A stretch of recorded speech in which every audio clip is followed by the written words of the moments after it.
talk about it in a bit.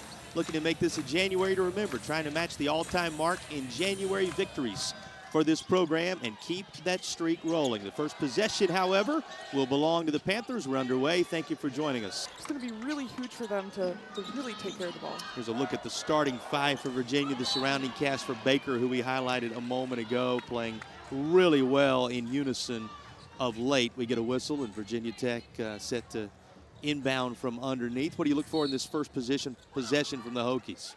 I think Coach Duffy's going to be really specific about what they want. She's so good out of bounds, and Carly Wenzel is so good coming off that screen on the out of bounds. Going the other way, but this is a program that is being built in the third year under their head coach, Tori Verdi, who we'll show you here in just a bit. Two coaches still getting their programs established under their leadership. And Virginia Tech establishing an early advantage. Nice bucket here. Well, we can talk a lot about Baker, and obviously Wenzel had the first bucket, but so much of what Virginia Tech is able to do hinges on Nelson's ability to control the pace. Yeah, she's really pushed the pace for this team. There she is again. She also scored 15, pulled down a handful of boards against Duke the last time out. That was tough sledding, but it's been tough sledding for a lot of people against the Blue Devils this year. Absolutely. Duke has been so good. Freshly underway between the Hokies and the Panthers. Boy, you saw the aggression there from Nelson. Left a wide open shooter down in the corner. Well, looks like that. Going to go down for Higgins every time. The lead 3 for the Panthers. It's a team that shoots the three pretty well. Obviously, the major threat is Villegas, who we'll talk about across the course of this. When Wenzel will try to return with one of her own, she does. Answers for the Hokies. The Hokies are going to have to be really disciplined with her on defense. She's a strong-bodied guard, so it's going to take a lot of discipline and knowledge of knowing where their teammates are. Answer comes from the corner. Now Pitt, and she's got her team right there, 9-9 to score. Baker trying to change that, she will. What a true stroke from the perimeter. That is a three for Baker. So impressive. You can almost always count on Karis Baker to deliver from behind the three-point line, picking up right where she left off.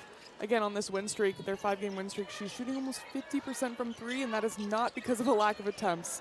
She's putting them up, and that's what Coach Duffy wants her to do. Well, 4 straight games with multiple threes for Baker, so that's a reminder, one of the key pieces of her game. And here's a distance shot. That's just a 2. Well, a back and forth first period inside Castle Coliseum, though the Hokies are out front. That's some of the best ball movement we've seen from Virginia Tech. Alzheimer's Awareness Day in Blacksburg. Fans just trying to find somewhere warm to come in and watch some college basketball on this Thursday night. We're glad you've joined us on the ACC Network. Hokies pushing it quickly up the floor. Suffren, little stop, pop, it works. Wow, stopping for a pull-up. Huge game. Not only that, but Virginia is now 7-3 in conference play. Hokies sitting at 6-3. We'll see what happens after tonight, but that game could mean a lot when it comes to tie-breaking as well as bracketology. Yeah, every one of them mattering the rest of the way, that's for sure. They all do. Locked in on the basket and was able to put that through. Somehow that worked right into the hands of Quealy. It was a difference maker for Pitt because the possession ended with points. Nicely done by the Panthers. Really only averaging 2 points on the season, but a player that really lets the game come to her. A freshman, of course, so we'll probably see her aggressiveness increase throughout her career, but a really good play by her on that one. Staying right in the paint.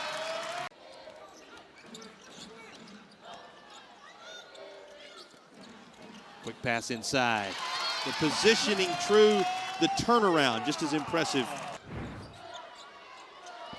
But that's where Virginia Tech's doing a lot of its good work, and seemingly everything the Hokies throw up right now going to fall. It's true for Daly. He's going to definitely want that from her. As she has emerged, the lead growing to double figures for Virginia Tech. Here's a 3. That'll stretch it further. Knocked down easily by Karis Baker. They've seemed to really set the tone and have a consistent play in a lot of other games. It's been really impressive, and seeming like they're starting that way off tonight as well. Yeah, looking to create the same type of separation here in this one. I'd like to see them continue to go to her on the block. Had her first double-double for Georgia against Virginia Tech in the ACC-SEC Challenge season ago in the prior stages of her career. So she knows a little bit about success against the Hokies, but you said it, trying to get her jump started here today. And this has kind of been the theme. Everything Pitt has done, Virginia Tech has had an answer. That one came from Suffren. Well, right back in the heart of it. And there's the latest of Johnson's contributions. She takes really difficult shots, but her size and elevation allows her to score over guards, and that was a really timely shot by her. Boy, how about the behind the back from Hagans right there? Tries to go coast to coast. Ends up with the basketball in her hands for a reset. Johnson for three. True. Johnson with a couple of big possessions right there for Pitt. And Johnson again inside, and she'll try for three the old-fashioned way. Draws the foul as well, going to the line for an and one opportunity. Really impressive, and then going up strong against Samaya Suffren, and a little talk afterwards too. She's starting to have some fun. Running off to hide just a few moments ago basketball-wise, and now with 2 and change to go. This one just a 6-point game. Wenzel changes that. Timely bucket for Wenzel. That was a really good screen in that zone defense for Carly Wenzel to get in that sweet spot and hit her mid-range shot. Well, 5 on the board for her, just the second made field goal. She had that key 3 earlier. Said timely because that's been the story of her 2 baskets thus far. Pitt has an answer. This is a true stroke from just around the charity stripe for Rust, who puts her name in the scorebook. And that's exactly what Russ likes to do as well. She's really efficient in the mid-range, looks to get that shot often. So many of these players with their first basket in the last several moments, and everybody beginning to contribute in what is back to a 6-point game. Wenzel missed everything, and 5 on the shot clock. Here's a look from the corner for Johnson. Had a little trouble gathering the basketball up. Probably made the difference there. Another from distance, but this one's disrupted. That matches the most in the month of January in the history of the program. Let's see. There was a 22-23 team and a 23-24 team from downtown by Hollingsworth. Boy, it looked like that was destined to be something for Nelson, but a huge response from Hagans. Hagans has had her offensive moments tonight. Really, what a great job on the timing and the elevation of the. Grow up, continue to develop as he builds this program. A nice move to create some space. Really good effort that time by Wells. Just a basket apiece so far in the third. Taken back away, and this is going to be a lay-in. Can she be more of a contributor and more of a factor in the second half for Pitt? Certainly a major piece of the puzzle for the Panthers. How about Kel Peterson here? She lays one home. Really good finish by Kel Peterson against Jahete. Impressive scoop shot. She goes to that scoop shot a lot. Talk about having a great deal of energy slicing to the basket. Hollingsworth would not be denied. Defender right there. And then again, Kel Peterson getting it down low. Great pass by Carly and able to scoop that shot. So the deficit right where it was at the half. 8 for Pitt. I say trouble, what I mean is embarrassment of riches, because it's a troublesome thing to try to find one individual to highlight there because the entire team so good, and it's the reason they have such a high ceiling.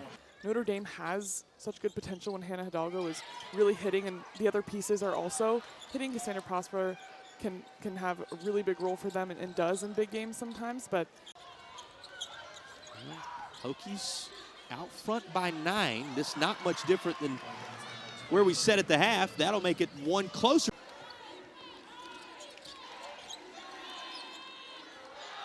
There was a window to shoot there, and shoot she will. Very nicely done.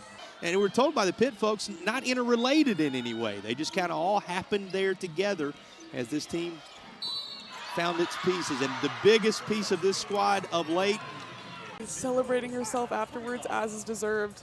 She's so good at getting downhill. Have the potential to get it back right now.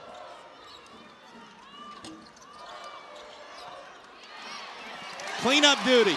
Baker right where she needed to be, ahead of the horn. That extra Pitt had cut it down to just a couple of baskets, the separation. And that ping balls around in there. And how important is that 4th foul on Johnson? We told you, as many field goals as Virginia Tech had as a unit in the 3rd quarter, more points than the remainder of the team for Pitt in the contest. So Johnson kind of a must-have on the floor. Running off and leaving opponents for the most part. Only the Clemson game a tight one. They're trying to build on that narrative. on this Thursday night. But Pitt comes out of the timeout with a beautiful possession. Tori Verdi and his squad, plenty of credit.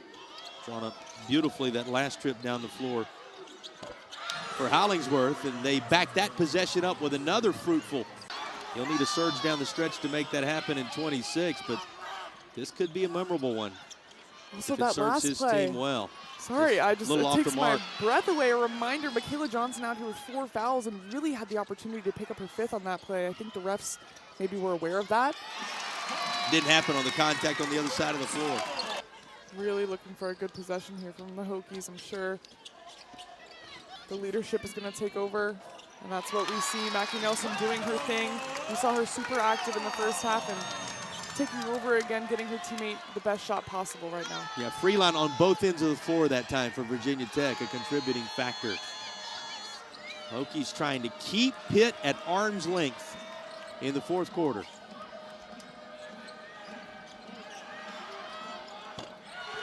That 3 goes. That fake, she was able to read it well and get her an open shot to bring the game back to 6. That they're willing to step up. Villegas has been aggressive. Hollingsworth has been aggressive. Can they make shots? That's going to be the question. It's Wenzel who's aggressive here. She goes right down the baseline.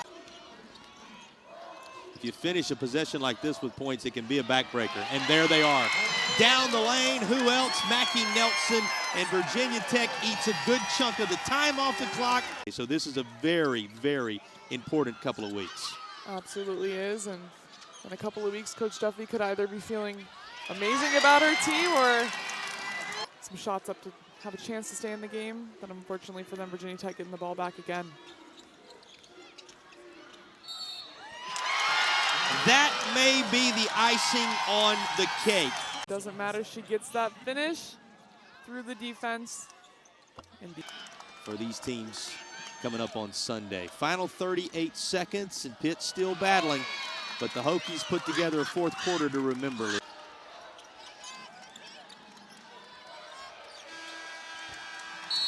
Virginia Tech on the strength of doubling up Pitt in the fourth quarter with 20 strong points.